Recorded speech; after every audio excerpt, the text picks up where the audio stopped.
আসসালামু আলাইকুম প্রিয় বন্ধুগণ, এখানে যেগুলো দেখতেছেন এগুলো হলো জৈব সার।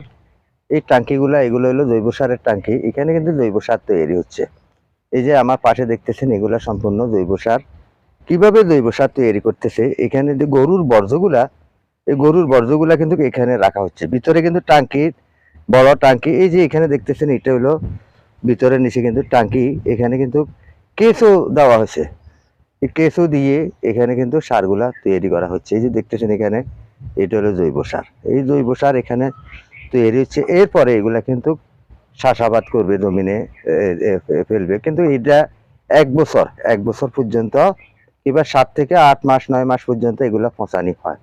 তাই এই জৈব সারের চাষাবাদ অনেকটাই ভালো হয়।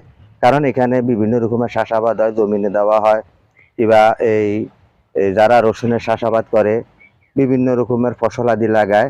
তাই এই জৈব সারের আর কোনো তুলনা নাই। কারণ জৈব সারের চাষাবাদে আপনার কোনো রোগ ব্যাধি হবে না। কারণ জৈব সার যদি আপনি তৈরি করতে পারেন, এই জৈব সারের এই তরকারিগুলো হবে সুস্বাদু। যে কোনো ফলন এই জৈব সার থেকে হয়।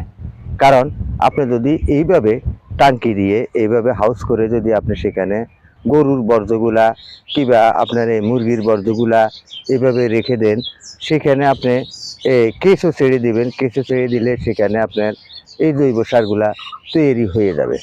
তবে হ্যাঁ, 7 থেকে 8 মাস 9 মাস পর্যন্ত এগুলা পচানি হয়।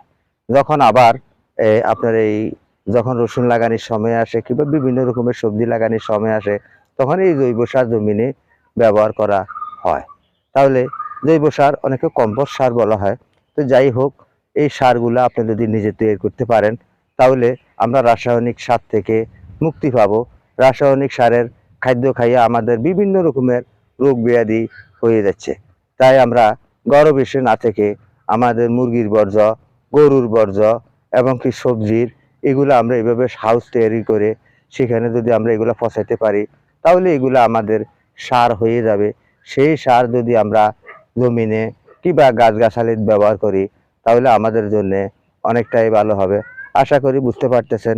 সকলকে ইউটিউব চ্যানেল ও ফেসবুক পেজ থেকে আপনাদেরকে শুভেচ্ছা ও আন্তরিক ভালোবাসা জানিয়ে আমি আব্দুল মতিন এখান থেকে বিদায় নিচ্ছি। আসসালামু আলাইকুম ওয়া রাহমাতুল্লাহি ওয়া বারাকাতুহু।